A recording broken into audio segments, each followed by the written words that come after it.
തേന്മാവിൻ കൊമ്പത്ത് എല്ലാ ദിവസവും രാത്രി 9 മണിക്ക് നമ്മുടെ സ്വന്തം സൺ സൂര്യയിൽ. അവളുടെ അച്ഛനെ വിളിച്ചു പറയുന്ന കാര്യമല്ലേ, അത് ഞാൻ ഏറ്റു. പിന്നെ ഇതിനൊക്കെ ഒരു ഉപകാരസ്മരണയൊക്കെ വേണം കേട്ടോ. അത് മേഡം എന്നോട് പറയണോ? ഞാനത് വേണ്ട രീതിയിൽ ചെയ്തോളാം. ഓക്കെ ഓക്കെ, ഞാൻ ഇപ്പൊ തന്നെ അവളുടെ തന്തപ്പടിയെ വിളിച്ച് വിവരം അറിയിക്കാം. എന്നാ ശരി മേഡം. എന്തായി, കേസ് റദ്ദാക്കിയോ? അല്ലാതെ പിന്നെ വേറെ വഴിയില്ലല്ലോ. എന്നാലും ആ മാല ഏതാന്നാ എനിക്കങ്ങോട്ട് മനസ്സിലാവാത്തെ. ആ മാല ഏതെങ്കിലും ആയിക്കോട്ടെ, കേസ് റദ്ദാവുമ്പോ അത് നമുക്ക് തിരിച്ചു കിട്ടുമല്ലോ. അതപ്പ നോക്കാം. അല്ല, എന്താ അവളുടെ അച്ഛനെ വിളിച്ചു പറയണമെന്ന് പറഞ്ഞത്? അങ്ങനെയെങ്കിലും ഒരു പണി അവക്ക് കൊടുക്കണ്ടേ തമ്പിയേട്ടാ? SI അവളുടെ അച്ഛനെ വിളിച്ച് കാര്യം പറയുമ്പോ നാണക്കേട് കൊണ്ട് അയാളുടെ തൊലി പൊള്ളിപ്പോവും. ചെലപ്പോ മോളെ തിരിച്ചു വിളിച്ചോണ്ട് പോകാനും അയാള് തയ്യാറാവുമായിരിക്കും.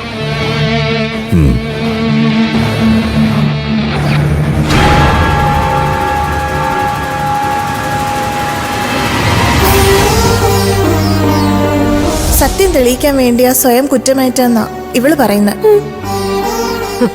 സത്യം തെളിയിക്കാൻ പോലും അതിന് നീ ആരാടി? സത്യവതി സാവിത്രിയോ? സത്യം ഞാൻ നിനക്ക് തെളിയിച്ചു തരാടി.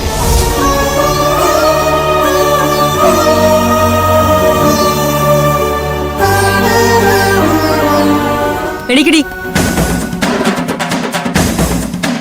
ഇനി അടുത്തത് എന്ത് മോഷ്ടിക്കാന്ന് പ്ലാൻ ചെയ്യാണോ? ദേ, നിന്റെ ഈ തരികിടയും തറവേലയൊക്കെ നടക്കും നിന്റെ നാട്ടില്. ഇവിടെ വന്ന് വിളച്ചിലെടുക്കാൻ നോക്കിയാലുണ്ടല്ലോ, ജീവിതകാലം മുഴുവനും നിനക്ക് ജയിലിൽ കിടക്കേണ്ടി വരും. കുറഞ്ഞേക്കാം. എന്താടി നോക്കി പേടിപ്പിക്കുന്നോ? ദേ, നിന്റെ കണ്ണ് ഞാൻ കുത്തിപ്പൊട്ടിക്കും. ആ ശ്രീകലാമ്മയുടെ നല്ലവരായതുകൊണ്ട് തൽക്കാലം ഞാൻ FIR ഇട്ട് കേസെടുക്കുന്നില്ല. എന്ന് കരുതി നീ രക്ഷപ്പെട്ടു എന്നൊന്നും കരുതണ്ട. നിന്റെ ഈ മോഷണ സ്വഭാവം നിന്റെ വീട്ടുകാരെ ഞാൻ വിളിച്ചറിയിക്കും. നിന്റെ തന്തയുടെ നമ്പർ എത്രയാണെന്ന് വെച്ചാ പറയടി.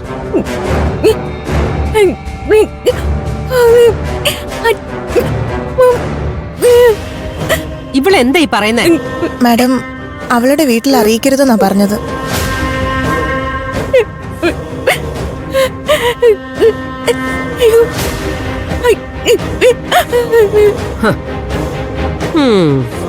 അപ്പൊ നിനക്ക് വീട്ടിലുള്ളവരെ കുറിച്ച് ഓർത്ത് വിഷമമുണ്ടല്ലേ? പുന്നാര മോളുടെ സ്വഭാവം അവരും കൂടി അറിയട്ടടി. നിന്നെ മോഷണം പഠിപ്പിച്ച് ഇങ്ങോട്ട് അയച്ചത് അവരല്ലേ?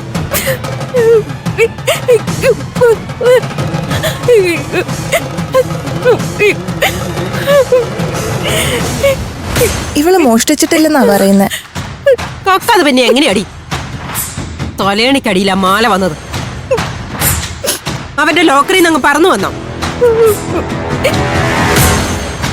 ദേ, വെളച്ചിലും വേഷം കെട്ടിലും ഒന്നും ഇങ്ങോട്ട് എടുത്തേക്കരുത്.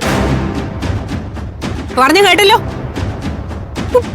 മര്യാദയ്ക്ക് നമ്പർ കൊടുത്തോളണം. ഇവളുടെ കയ്യിൽ നിന്ന് തന്തപ്പടിയുടെ നമ്പർ മേടിക്കും, വേഗം വേണം. കുട്ടി, വേഗം നമ്പർ ടൈപ്പ് ചെയ്യും. അവരൊരു കാര്യം തീരുമാനിച്ചതാ.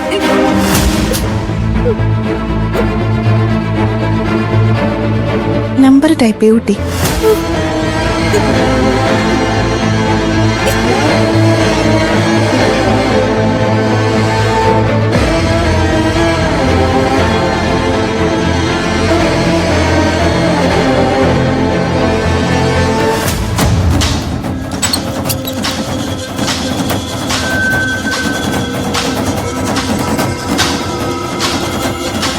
മാഡം, അവളുടെ അച്ഛന്റെ നമ്പർ കിട്ടിയിട്ടുണ്ട്. ആ നമ്പർ ഒന്ന് പറഞ്ഞേ. കയ്യോടെ എന്നെ വിളിച്ചു പറഞ്ഞേക്കാം.